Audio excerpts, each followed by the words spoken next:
Hello and welcome to LSC Focus. It's time for the post-match reaction after Liverpool have just lost 1-0 to Napoli after a late Insigne winner in the 90th minute at the Stadio San Paolo in a game where, to be honest, you can't really begrudge Napoli for winning it because Liverpool really were second best all the way through. I really do think that was probably by far and away our poorest performance of the season, maybe apart from the one against Chelsea in the League Cup. But even in that game, there were spells in the game where you felt like we were the better team, where if you had to pick one team to score next, it would be Liverpool. Whereas the really worrying thing about that match was it really did feel like all the way through we were second best. And, you know, I'll come on to why that is later, but it is an incredibly worrying sign, that performance from Liverpool, because, you know, especially from the attackers, because when people criticise Mo Salah at the weekend, the one thing that I kind of took from the game was at least he's getting into goal-scoring positions, at least he's getting into positions to miss those chances. And the really worrying thing will be when Mo Salah doesn't get in those positions anymore and where he doesn't actually create goal-scoring chances for himself. And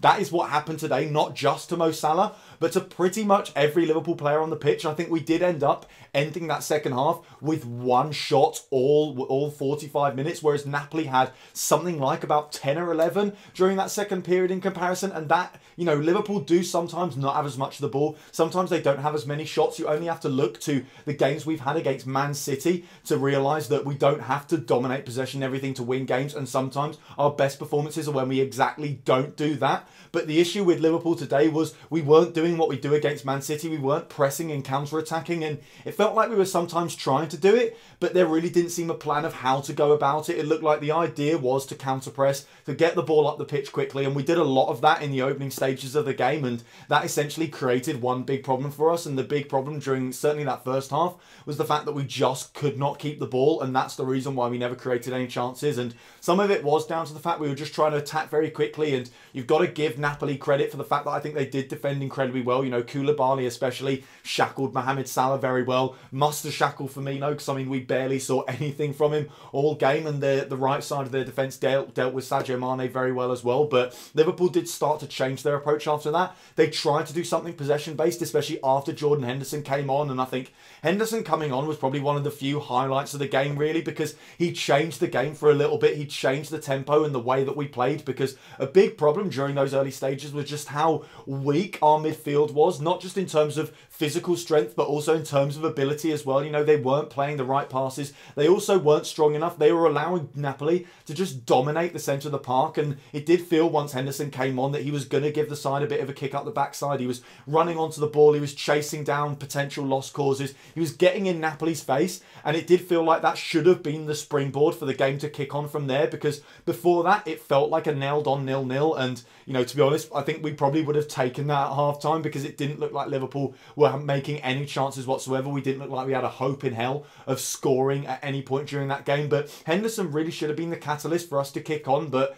it just never really happened. And I think some of it can be a little bit of fatigue, because the players have had a very intense schedule, and it's something that we haven't really considered so far, because Liverpool have been playing well and Liverpool have been getting results. But that was something we talked about a lot going into this really tough run of fixtures between the last international break and the one that's coming up now, is that fatigue could become a problem, especially if we don't rotate. And I feel like, you know, apart from that game against Chelsea in the League Cup, we haven't really rotated whatsoever, and we are starting to see the effects of that now. And it is something that will be a little bit worrying when we think about that Napoli game at the weekend, but not Napoli game at the weekend, Man City game at the weekend even. But, you know, if we are going to talk positives, I think Joe Gomez had an absolutely fantastic game, and if that game stays at 0-0, and probably even now that we lost the game 1-0 anyway, he's probably man of the match. He's certainly Liverpool's man of the match, and potentially the man of the match for the whole game as well, because he was so imposing, and there were so many times when the midfield was sloppy, when it wasn't strong enough, when it was giving the ball away in really dangerous areas. You know, especially I thought Gini Wijnaldum was incredibly poor for that, which is annoying, because Wijnaldum's had such a great start to the season, and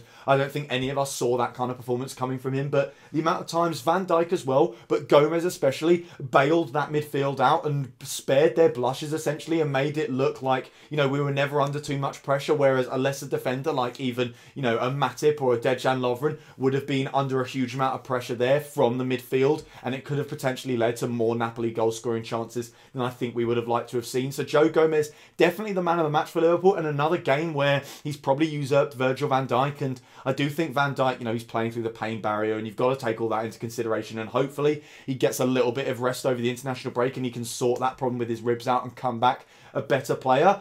But the really worrying thing about what happened today is the fact that you really don't really have many positives to take going into that game against Manchester City at the weekend. And that is going to be such an important game against City. And if you ask me now, I'll probably take a draw and just say, you know, we get the point. We prevent Man City from winning a game and going 3 points ahead of us and anything like that. And then hopefully regroup over the international break. And I think normally those international breaks, they come at the wrong time for Liverpool. They come when we're starting to build up momentum. I feel like this one has come at the perfect time because Liverpool need a rest. Liverpool need a little bit of time to sort out their problems. I think the players need a little bit of time away as well. You know, Mo Salah needs to go off with Egypt and bang in 4 against some random African side in a friendly or something like that just to build his confidence back. Some of these players just need a little bit of a rest as well. Like I think Trent Alexander-Arnold was totally non-influential in that game in a way that he really shouldn't be, and in a way that I think did affect our performance as well, because the midfield wasn't playing, and that's always a problem for Liverpool when our midfield isn't dominating. But our fullbacks are incredibly important as well, and I thought even Robertson had a bit of a subpar game. You know, he wasn't awful.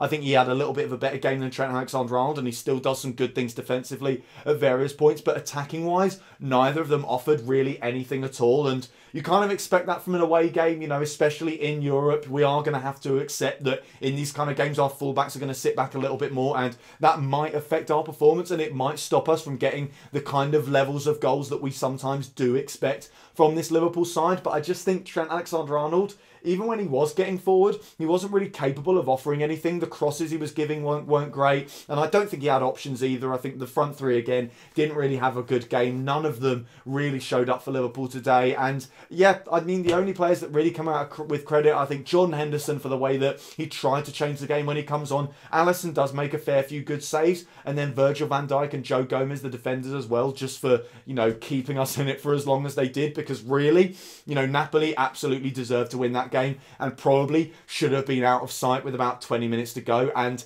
again, that's one of the only real positives you can take. But of course, considering our Champions League campaign, I've already talked about the Premier League campaign and how, you know, fingers crossed we don't have anything like this against Man City at the weekend. But in terms of the Champions League campaign, not a good result. And it does mean that this group is probably going to end up going to the wire now, because even though we do have that double header against Red Star Belgrade, and that should hopefully be the perfect run of fixtures that we could get at this point, because it should just be 6 points from 2 games in the bag and hopefully putting us back on top of the group. But even after that, that away game against PSG now looks really, really difficult, and you know, it puts Liverpool in a very difficult position that we don't want to be in, because we want to be able to focus on the league later on once we get to that November, December time. But yeah, not a great game from Liverpool, and hopefully we can just sort all these things out from Man City. I think the problems are fairly clear for us to see. I think it's obvious what's going wrong. I think there isn't enough pressing in midfield. There were times when they did it well today, and you know, in those periods we did get the ball and we did look like we might create a chance, but there were far too many times when we just sat off Napoli and allowed them to dictate play. And if you let a team that good do that, if you let any team in the Champions League do that, you're going to get punished, and that's what happened to Liverpool today. So it does feel like it's something that Jurgen Klopp can work on in the training ground. Whether or not he can sort it out in time for Man City remains to be seen, but I think he really does need to, because that is now an absolutely massive game in our season. And to be honest, it does kind of define how we view this run of fixtures as well, because if we beat Man City, we look back and say all good results in the league and then a couple of dodgy ones in the cups, but not too bad. But if we lose to Man City, it suddenly feels like our season has the potential of being derailed. So, you know, here's hoping this is just a blip and everything's fine. But yeah, a really, really bad night for Liverpool. And the only positive really was that young Joe Gomez put in another fantastic performance at centre-back. But yeah, that is all for today's video. Thank you guys very, very much for watching. If you did enjoy it, obviously you wouldn't have enjoyed the game, but if you enjoyed the reaction anyway, give it a like. If you're new around here as well, hit that subscribe button there. Check out some of the other videos that have been out on the channel over the past few days as well. Don't forget to follow at LFC Focus TV on Twitter, and I'll be back tomorrow evening for the build-up for that crunch game against Man City on Sunday. Until then, bye for now.